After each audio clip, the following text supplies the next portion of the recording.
Le nouveau carbet matière dangereuse, donc ce qu'on appelle matière dangereuse, en fait, c'est tout ce qui peut être inflammable, etc. Donc c'est tout simplement nos bouteilles de gaz pour faire à manger, l'essence qui va nous permettre d'alimenter tondeuses, Karcher, les débroussailleuses ou le groupe électrogène.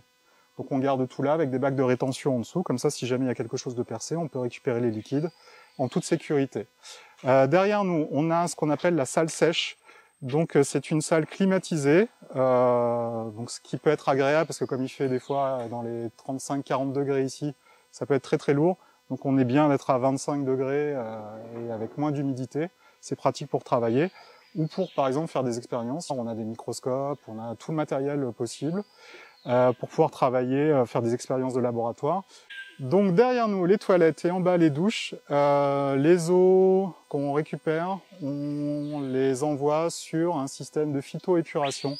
C'est-à-dire qu'il y a des plantes qui sont juste derrière, qu'on voit là, des héliconias, qui récupèrent donc les eaux et les déchets, les eaux grises, et qui retraitent la matière organique. Alors ici, on a ce qu'on appelle les carbets couchages. Donc c'est là où on dort. Donc on a 5 carbets couchages pour une vingtaine de personnes. Et il y a 2 carbets pour les chefs de camp. Voilà, un de chaque côté du camp, comme ça s'il y a un problème, les gens peuvent nous prévenir. Et on a le départ de ce qu'on appelle les layons, donc c'est les chemins de forêt.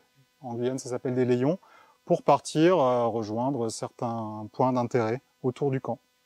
Ici, on dort dans des hamacs. C'est plus pratique avec une moustiquaire parce qu'il y a beaucoup d'insectes qui peuvent essayer de nous piquer, en particulier des moustiques. On n'a pas besoin de murs, en fait, on a juste besoin d'un toit. Il fait suffisamment chaud pour pas avoir à chauffer. Et plus il y a d'air, meilleur c'est. Donc là, la couverture des arbres fait que c'est assez agréable et il y a de l'air qui passe. Donc en général, on dort bien. On a un peu froid le matin. C'est dur à dire quand il fait plus de 25 degrés, mais il fait un peu frais.